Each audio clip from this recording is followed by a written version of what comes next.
ಮಿತ್ರರೇ ನಮಸ್ಕಾರ. ಮಿತ್ರರೇ, ತಮಿಳುನಾಡು ಬಿಜೆಪಿ ಘಟಕದ ಅಧ್ಯಕ್ಷರಾಗಿರುವಂತಹ ಅಣ್ಣಾಮಲೈ ಅತ್ಯಂತ ಘೋರವಾದಂತಹ ಶಪಥಗೈದಿದ್ದಾರೆ.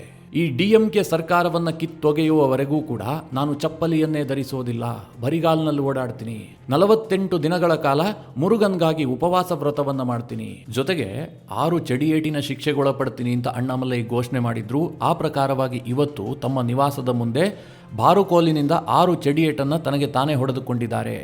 ಈ ಮೂಲಕವಾಗಿ ಒಂದು ಶಪಥವನ್ನು ಪೂರೈಸಿದ್ದಾರೆ. ಮಿತ್ರರೇ, ಅಣ್ಣಾಮಲೈ ಅದ್ಭುತವಾದ ಮಾತುಗಾರ. ಅವರು ಮಾತಿಗೆ ನಿಂತರೆ ಅದಕ್ಕೆ ಸರಿಸಾಟಿಯೇ ಇಲ್ಲ. ಅವರ ಜ್ಞಾನ ಭಂಡಾರವೂ ಕೂಡ ಅತ್ಯದ್ಭುತವಾಗಿದೆ. ಇದೆಲ್ಲವೂ ಗೊತ್ತಿರುವಂತಹ ವಿಚಾರ. ಆದರೆ ರಾಜಕಾರಣದಲ್ಲಿ ಅಣ್ಣಾಮಲೈ ಎಂದೂ ಕೂಡ ಬಹಳ ಅಗ್ರೆಸಿವ್ ಆಗಿ ಕಾಣಿಸಿಕೊಂಡಂತವರಲ್ಲ.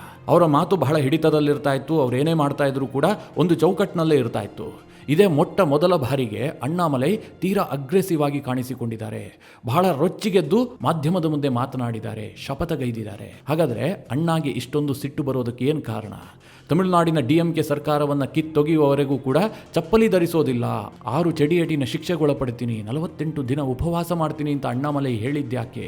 ಅಷ್ಟೊಂದು ಸಿಟ್ಟಿಗೆ ಕಾರಣವಾದಂತಹ ಘಟನೆ ಏನು? ಇದೆಲ್ಲವುದನ್ನು ನಿಮಗೆ ಈ ವಿಡಿಯೋದಲ್ಲಿ ಡೀಟೇಲ್ ಆಗಿ ತಿಳಿಸ್ಕೊಡ್ತೀನಿ. ಜೊತೆಗೆ ಮಿತ್ರರೇ, ಈ ದೇಶದಲ್ಲಿ ರಾಜಕಾರಣಿಗಳು ಶಪಥ ಮಾಡೋದು ಇದೇ ಮೊದಲೇನಲ್ಲ. ಈ ಹಿಂದೆಯೂ ಕೂಡ ದೊಡ್ಡ ದೊಡ್ಡ ರಾಜಕಾರಣಿಗಳು ದೊಡ್ಡ ದೊಡ್ಡ ಶಪಥಗಳನ್ನೇ ಮಾಡಿದ್ರು. ಅಂತಹ ಸಂದರ್ಭದಲ್ಲಿ ಅವರ ಶಪಥಗಳ ಪರಿಸ್ಥಿತಿ ಏನಾಯಿತು? ಅವರಿಗೆ ಎಂತಹ ರಿಸಲ್ಟ್ ಸಿಕ್ತು? ಆ ಶಪಥಗಳನ್ನು ಅವರು ಪೂರೈಸಿದ್ರಾ? ಇಂತಹ ಪ್ರತಿಜ್ಞೆಗಳಿಗೆ ನಮ್ಮ ಜನ ಯಾವ ರೀತಿಯಾಗಿ ಬೆಲೆ ಕೊಡ್ತಾರೆ? ತಮಿಳುನಾಡಿನಲ್ಲಿ ಹಿಂದೆ ಏನಾಗಿತ್ತು? ಎಲ್ಲವುದನ್ನು ಕೂಡ ಈ ವಿಡಿಯೋದಲ್ಲಿ ನಿಮಗೆ ಡೀಟೇಲ್ ಆಗಿ ತಿಳಿಸ್ಕೊಡ್ತೀನಿ. ನೀವು ಈ ವಿಡಿಯೋನ ಕೊನೆವರೆಗೂ ಮಿಸ್ ಮಾಡದೆ ನೋಡಿ. ಮಿತ್ರರೇ, ಡಿಸೆಂಬರ್ 26ನೇ ತಾರೀಕು ಅಣ್ಣಾಮಲೈ ಒಂದು ಪತ್ರಿಕಾಗೋಷ್ಠಿಯನ್ನು ಕರೆದಿದ್ರು.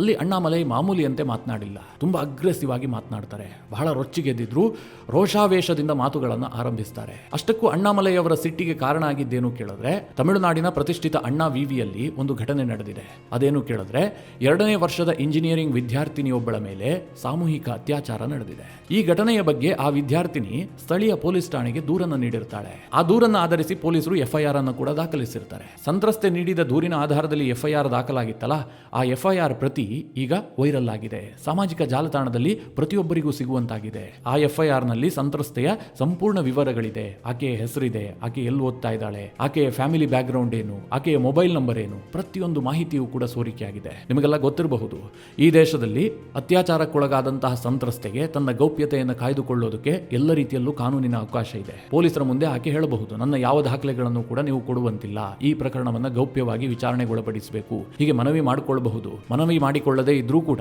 ಪೊಲೀಸರು ಗೌಪ್ಯತೆಯನ್ನು ಕಾಪಾಡುವಂತಹದ್ದು ಬಹಳ ಮುಖ್ಯವಾಗುತ್ತೆ. ಯಾವುದೇ ಕಾರಣಕ್ಕೂ ಕೂಡ ಸಂತ್ರಸ್ತೆಯ ಹೆಸರನ್ನು ಬಹಿರಂಗಪಡಿಸುವಂತಿಲ್ಲ, ಆಕೆಯ ಮಾಹಿತಿಯನ್ನು ಎಲ್ಲೂ ಕೂಡ ಹೇಳುವಂತಿಲ್ಲ. ಅದಕ್ಕೆ ಎಷ್ಟೋ ಅತ್ಯಾಚಾರ ಪ್ರಕರಣಗಳಲ್ಲಿ ಸಂತ್ರಸ್ತೆಯ ಹೆಸರನ್ನ ಬೇರೆ ಯಾವುದೋ ಹೆಸರಿನಿಂದ ಕರೆಯಲಾಗ್ತಾ ಇರುತ್ತೆ. ಆಕ್ಚುಯಲ್ ಹೆಸರು ನಿಮಗೆ ಗೊತ್ತೇ ಇರೋದಿಲ್ಲ. ಉದಾಹರಣೆಗೆ ನಿರ್ಭಯ ಕೇಸ ಇದೆ. ನಿರ್ಭಯ ಅನ್ನುವಂಥದ್ದು ಆಕೆಯ ಹೆಸರಲ್ಲ, ನಿರ್ಭಯ ಅನ್ನುವಂಥ ಒಂದು ಹೆಸರನ್ನ ಕೊಡಲಾಯ್ತಷ್ಟೇ. ಆದರೆ ಅಣ್ಣಾ ಯೂನಿವರ್ಸಿಟಿಯಲ್ಲಿ ಆದಂತಹ ಅತ್ಯಾಚಾರ ಪ್ರಕರಣದಲ್ಲಿ ಆಕೆಯ ಕುಲ ಗೋತ್ರದಿಂದ ಹಿಡಿದು ಪ್ರತಿಯೊಂದು ಮಾಹಿತಿಯೂ ಕೂಡ, ಫೋನ್ ನಂಬರ್ ಕೂಡ ಸಾರ್ವಜನಿಕರಿಗೆ ಲಭ್ಯವಾಗುವಂತಾಗಿದೆ. ಇದಕ್ಕೆಲ್ಲ ಕಾರಣ ಆಗಿದ್ದೇನು ಕೇಳಿದ್ರೆ ಪೊಲೀಸರ ಎಡವಟ್ಟು. ಪೊಲೀಸರು FIR ಕಾಪಿಯನ್ನೇ ಲೀಕ್ ಮಾಡಿಬಿಟ್ಟಿದ್ದಾರೆ. ಯಾವಾಗ ಈ ಘಟನೆ ಆಯ್ತೋ ಅಣ್ಣಾಮಲೈ ರೊಚ್ಚಿಗೆದ್ರು. ಸರ್ಕಾರ ಒಬ್ಬ ಸಂತ್ರಸ್ತ ಯುವತಿಗೆ ರಕ್ಷಣೆ ಕೊಡೋದಕ್ಕೆ ಸಾಧ್ಯ ಆಗ್ತಾ ಇಲ್ವಾ? ಆಕೆಯ ಹೆಸರನ್ನ ಈ ರೀತಿಯಾಗಿ ಬಹಿರಂಗ ಮಾಡ್ತೀರಿ ಅಂತಂದ್ರೆ ಏನರ್ಥ?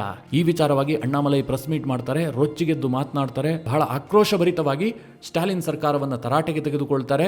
ಜೊತೆಗೆ ಈಗ ಈ ಪ್ರಕರಣ ಸಂಬಂಧ 2 ಆರೋಪಿಗಳನ್ನು ಬಂಧಿಸಲಾಗಿದೆ. ಅದರಲ್ಲಿ ಒಬ್ಬ ಆರೋಪಿ ತಮಿಳುನಾಡಿನ ಉಪಮುಖ್ಯಮಂತ್ರಿ ಆದಂತಹ ಉದಯನಿಧಿ ಸ್ಟಾಲಿನ್ಗೆ ತುಂಬಾ ಹತ್ತಿರ ಇರುವಂತಹ ವ್ಯಕ್ತಿ. ಆತನ ಜೊತೆಗೆ ಲಿಂಕ್ ಇದೆ ಎನ್ನುವಂತಹ ಮಾಹಿತಿಗಳು ಕೂಡ ಬರ್ತಾ ಇದೆ. ಈ ಫೋಟೋಗಳನ್ನು ಕೂಡ ಅಣ್ಣಾಮಲೈ ರಿಲೀಸ್ ಮಾಡಿದ್ದಾರೆ. ಇದೇ ಸಂದರ್ಭದಲ್ಲಿ ಅಣ್ಣಾಮಲೈ ಶಪಥ ಮಾಡ್ತಾರೆ, ಇಂತಹ ನತದೃಷ್ಟ ಡಿಎಂಕೆ ಸರ್ಕಾರವನ್ನ ಕಿತ್ತೊಗೆಯುವವರೆಗೂ ಕೂಡ ನಾನು ನನ್ನ ಕಾಲಿಗೆ ಚಪ್ಪಲಿಯನ್ನೇ ಧರಿಸೋದಿಲ್ಲ. ಅಣ್ಣಾಮಲೈ ಧರಿಸಿದ್ದಂತಹ ಶೂಗಳನ್ನ ಮೇಲೆತ್ತಿ ಮಾಧ್ಯಮಗಳಿಗೆ ತೋರಿಸುತ್ತಾ ಅದನ್ನ ಪಕ್ಕಕ್ಕೆ ಎಸೀತಾರೆ. ನಾನು ಇನ್ಮುಂದೆ ಚಪ್ಪಲಿಯನ್ನ ಧರಿಸೋದಿಲ್ಲ, ನಾನು ಡಿಎಂಕೆ ಸರ್ಕಾರವನ್ನ ಕಿತ್ತೊಗೆಯುವವರೆಗೂ ಕೂಡ ಬರಿಗಾಲ್ನಲ್ಲೇ ಓಡಾಡ್ತೀನಿ, ರಾಜ್ಯದ ಮೂಲೆ ಮೂಲೆಗೂ ಕೂಡ ಬರಿಗಾಲ್ನಲ್ಲೇ ಸುತ್ತಾಡ್ತೀನಿ ಅಂತ ಅಣ್ಣಾಮಲೈ ಶಪಥ ಮಾಡ್ತಾರೆ. ಅದಾಗ್ತಿದ್ದ ಹಾಗೆ ಮುರುಗನ್ಗೋಸ್ಕರವಾಗಿ 48 ದಿನಗಳ ಕಾಲ ಪ್ರಾಯಶ್ಚಿತ್ತ ಉಪವಾಸ ವ್ರತವನ್ನ ಆಚರಣೆ ಮಾಡ್ತೀನಿ ಹೀಗಂತ ಅಣ್ಣಾಮಲೈ ಘೋಷಣೆ ಮಾಡಿದ್ದಾರೆ. ಜೊತೆಗೆ ಆ ಹೆಣ್ಣು ಮಗಳಿಗಾದಂತಹ ಅನ್ಯಾಯಕ್ಕೋಸ್ಕರವಾಗಿ ಆ ರಾಜ್ಯದಲ್ಲಿ ಆ ವ್ಯವಸ್ಥೆಯಲ್ಲಿ ನಾವು ಕೂಡ ಬದುಕ್ತಾ ಇರುವಂತಹ ಸಂಕೇತವಾಗಿ ನನಗೆ ನಾನೇ ಶಿಕ್ಷೆ ಕೊಟ್ಟುಕೊಳ್ತೀನಿ, 6 ಚಡಿಯೇಟನ್ನು ನಾನೇ ಹೊಡೆದುಕೊಳ್ತೀನಿ ಅಂತ ಅಣ್ಣಾಮಲೈ ಘೋಷಣೆ ಮಾಡಿದ್ದಾರೆ. ಇವತ್ತು ಆ ಶಪಥವನ್ನು ಪೂರೈಸಿದ್ದಾರೆ ಕೂಡ. ತಮ್ಮ ನಿವಾಸದ ಮುಂದೆ ಬಾರುಕೋಲ್ನಿಂದ ತನಗೆ ತಾನೇ 6 ಚಡಿಯೇಟುಗಳನ್ನು ಹೊಡೆದುಕೊಂಡಿದ್ದಾರೆ.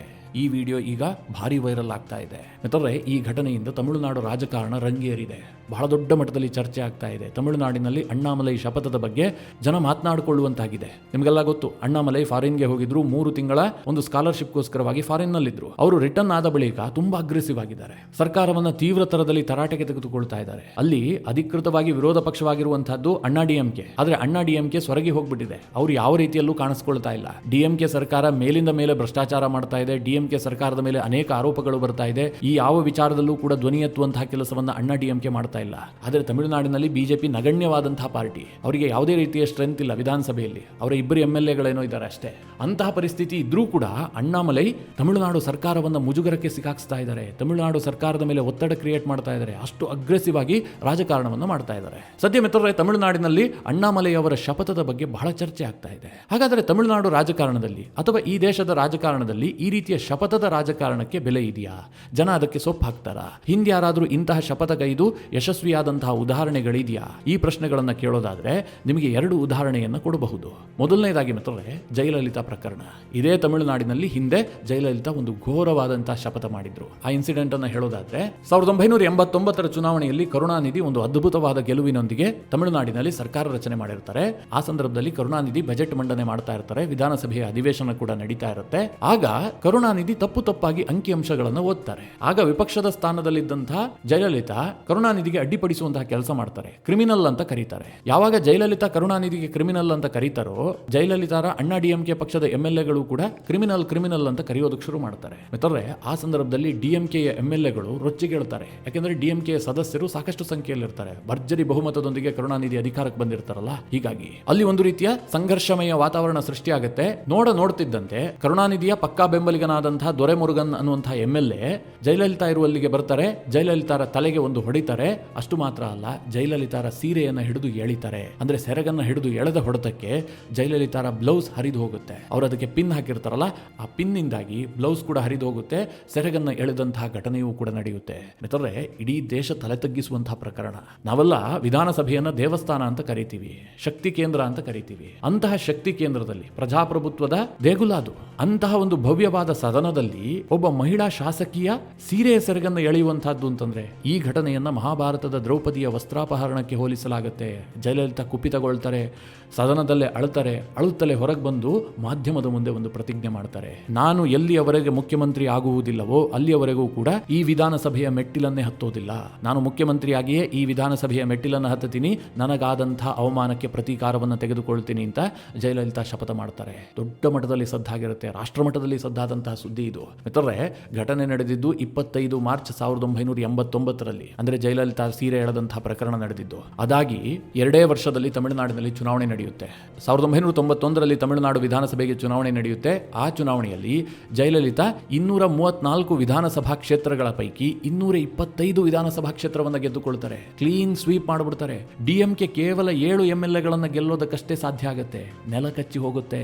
2 ವರ್ಷದ ಹಿಂದೆ ನಡೆದಂತಹ ಚುನಾವಣೆಯಲ್ಲಿ ಡಿಎಂಕೆ ಅದ್ಭುತವಾದಂತಹ ಜಯವನ್ನು ದಾಖಲಿಸಿತ್ತು. ಅವರು ಕ್ಲೀನ್ ಸ್ವೀಪ್ ಮಾಡಿಬಿಟ್ಟಿದ್ರು. ಆದರೆ ಮಿತ್ರರೇ, ಜಯಲಲಿತಾ ಶಪಥ ಯಾವ ಮಟ್ಟಿಗೆ ವರ್ಕೌಟ್ ಆಯಿತು ಅಂತಂದ್ರೆ, ಆ ಒಂದು ಪ್ರಕರಣವನ್ನು ತಮಿಳುನಾಡು ಜನ ಯಾವ ರೀತಿಯಾಗಿ ಸ್ವೀಕರಿಸಿದ್ರು ಅಂತಂದ್ರೆ, ಜಯಲಲಿತಾ ಪಕ್ಷಕ್ಕೆ 225 MLAಗಳನ್ನು ಗೆಲ್ಲಿಸಿ ಕಳುಹಿಸಿದ್ರು. ಜಯಲಲಿತಾ ಒಂದು ಅದ್ಭುತವಾದ ಬಹುಮತದೊಂದಿಗೆ ಸರ್ಕಾರವನ್ನು ರಚನೆ ಮಾಡಿದ್ರು.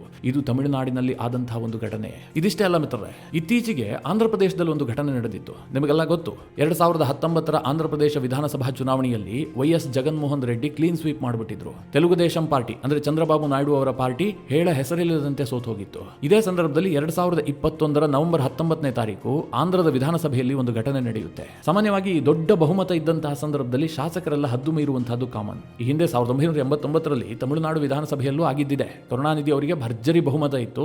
MLAಗಳು ಹೇಳಿದ್ದೇ ಆಟ ಅನ್ನುವಂತಹ ಸ್ಥಿತಿ ನಿರ್ಮಾಣ ಆಗಿತ್ತು. ಯಾಕೆಂದ್ರೆ ವಿಪಕ್ಷದ ಸ್ಥಾನದಲ್ಲಿ ಕೆಲವು ಮೆಂಬರ್ಸ್ ಕೂತಿರ್ತಾರೆ. ಹೀಗಾಗಿ ಆಡಳಿತ ಪಕ್ಷದ MLAಗಳು ಅದನ್ನು ಅಡ್ವಾಂಟೇಜ್ ಆಗಿ ಪರಿಗಣಿಸ್ತಾರೆ, ಬೇಕಾದ ಹಾಗೆ ವರ್ತಿಸ್ತಾರೆ. ಹಾಗೆ ಮಿತ್ರರೇ, 2021ರ ನವೆಂಬರ್ 19ನೇ ತಾರೀಕು ಆಂಧ್ರದ ವಿಧಾನಸಭೆಯಲ್ಲೂ ಕೂಡ ಹೀಗೆ ಆಗತ್ತೆ. ಒಂದು ಕಡೆ YSRCP ಪಕ್ಷದ ಸಾಕಷ್ಟು ಸಂಖ್ಯೆಯಲ್ಲಿ MLAಗಳಿದ್ರು, ಇನ್ನೊಂದು ಕಡೆ ಚಂದ್ರಬಾಬು ನಾಯ್ಡು ಪಕ್ಷದಲ್ಲಿ ಬಹಳ ಕಡಿಮೆ ಸಂಖ್ಯೆಯಲ್ಲಿ MLAಗಳಿದ್ರು. ಚಂದ್ರಬಾಬು ನಾಯ್ಡು ವಿಪಕ್ಷದ ನಾಯಕರಾಗಿದ್ರು. ಆಗ YSRCP ಪಕ್ಷದ ಕೆಲ MLAಗಳು ಚಂದ್ರಬಾಬು ನಾಯ್ಡು ಅವರ ಪತ್ನಿಯ ಬಗ್ಗೆ ಬಹಳ ಕೀಳು ಮಟ್ಟದ ಟೀಕೆಯನ್ನ ಮಾಡ್ತಾರೆ. ಇದರಿಂದ ಚಂದ್ರಬಾಬು ನಾಯ್ಡುಗೆ ಎಷ್ಟು ಅವಮಾನ ಆಗುತ್ತೆ ಅಂತಂದ್ರೆ, ಅವರು ಸದನದಲ್ಲೇ ಕಣ್ಣೀರು ಹಾಕ್ತಾರೆ. ಜೊತೆಗೆ ಘೋರವಾದಂತಹ ಒಂದು ಶಪಥ ಮಾಡ್ತಾರೆ.